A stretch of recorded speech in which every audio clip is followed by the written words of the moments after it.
Good day to everyone watching this video. My name is Lawrence Alfonso and I'm a student from Puma Department, currently pursuing my Bachelor of Science in Marine Transportation. Today, I want to share my personal reflection on three deeply interconnected concepts that shape how we live, how we interact with our environment, and how we build a future together. These are compassion, environmental care, and the power of communal discernment. As a future seafarer, these values are not just abstract theories written in a textbook. When I graduated and go out to sea, I'll be living and working on a ship confined in a limited space for months at a time with a multinational crew. In that kind of high-pressure environment, understanding how to look out for one another, how to protect our surroundings, and how to make group decisions is critical for our survival and safety. Over the next 10 minutes, I want to break down what compassion truly means to me, how it guides our responsibility to care for others and our planet, and how we can use communal discernment to make our world a much more compassionate place. Let us start with the core concept. What is compassion? In our daily lives, people often confuse compassion with simple pity or empathy. But to me, compassion is something much deeper. Pity is completely passive. Pity looks at someone else suffering from a safe distance and say, "Wow, that is too bad," and then walks away. Empathy is a step closer. It allows us to feel the pain of another person and understand their emotional state. If a classmate fails at a difficult maritime exam, empathy means remembering how bad it feels to fail. But compassion is empathy in motion. It is a deep, internal drive that forces you to act. If you have true compassion, you do not just feel bad for that classmate. You sit down with them, share your notes, and help them study for the retake so they can pass. Compassion means dropping your own ego and your own judgment and making a conscious choice to stand by someone at their lowest point. You look at their heavy burden and say, "I will help you carry this. You do not have to bear it alone." It is an unselfish choice to look out for one another because we realize that our survival and our dignity as human beings are completely tied together. This brings me to how compassion is expressed outward, specifically in how we treat other people and how we care for our environment. We recently watched the documentary about Maria, which showed the heartbreaking reality of child labor in our country. I cannot forget 13 years old Cholo who braves the toxic black water of the Tuluhan River on makeshift styrofoam raft just to scavenge for plastics. Using a magnet on a steering to fish out drop coins from filthy street gutters. Then there is 12 years old Bitoy who literally digs through raw sewer sludge with his bare hands just to find a single peso to buy a small bag of drinking water. And who stand outside a school classroom peeking through the window because he is so envious of kids who get to study. Seeing that reality breaks your heart, but true compassion means we cannot just turn off the video and do nothing. It forces us to connect the suffering to a broadcast view. In his lectures, Dr. Albert Lagliva reminds us that an eternal life means recognizing that every single person deserves a good, clean, and beautiful environment to live in. We cannot separate the care for people from care for nature. When we look at GMA's report on banta ng nagbabagong klima, we see how extreme heat waves and massive typhoons are destroying the lives of poor families who did nothing to cause the climate crisis. As a maritime student, this hits very close to home. The ocean and the marine environment are where I will spend my entire career.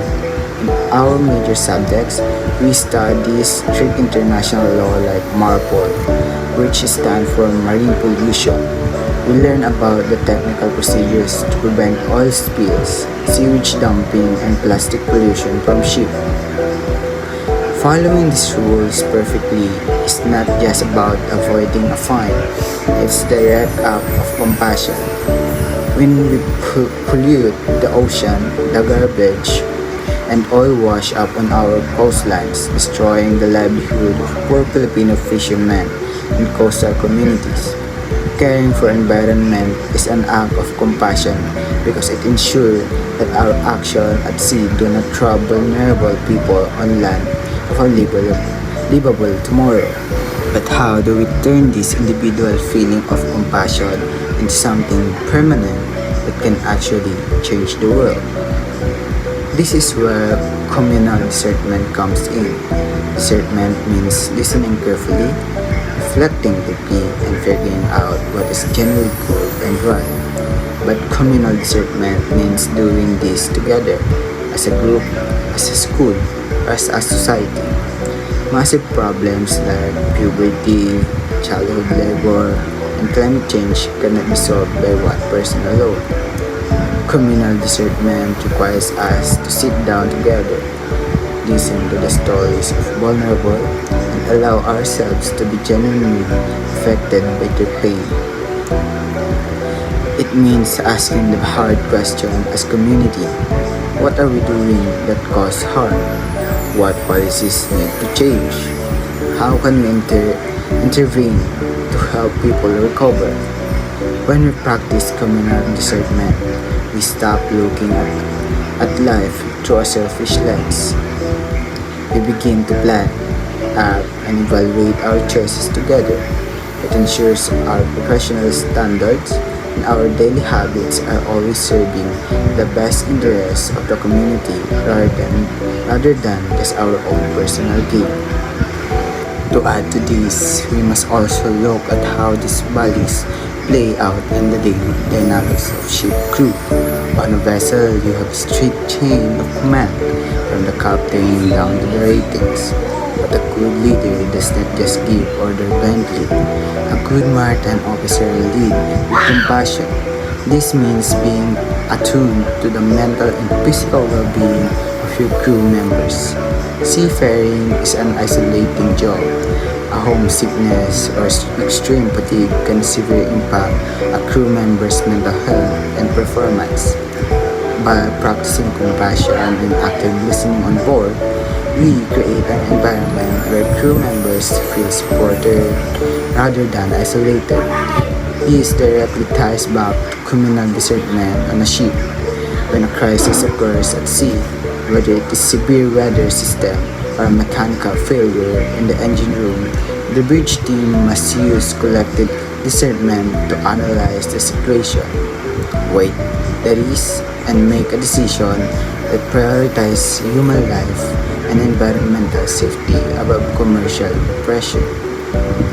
Understanding your role as a compassionate team member ensures that the ship operates not just efficiently but safely and humanely.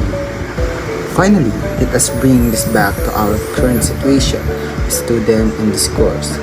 Being part of this learning community means we have a shared responsibilities to practice what we preach. When we interact on our discussion boards, when we share our expectations and concerns, and when we reply to our colleagues' posts, we are already practicing a basic form of communal discernment. We are listening to each other's stories, allowing ourselves to be affected by different viewpoints, and figuring out how we can support one another through this academic journey. We must challenge ourselves to take this concept of pioneer, compassion, service, and truth out of the digital classroom and apply them to our daily routines. Whether it is through reducing our personal plastic waste, speaking up for our environmental protection, or simply helping a peer who is struggling to adjust to online learning. Every small action counts. We are the future leaders of our respective industries, and the habits of compassion discernment that we build today will define the kind of professional we become tomorrow. To conclude this lecture, compassion is the fire that drives us to care, but communal discernment is the compass that shows us exactly where to go. By combining the two, we can transform our professions, our schools, and the wider world into a place where no child has to dive in the sewer for a single peso, and where our environment is protected for generations to come. Thank you very much for your time, and I look forward to carrying these values with me, both on land and out at sea. Have a great day.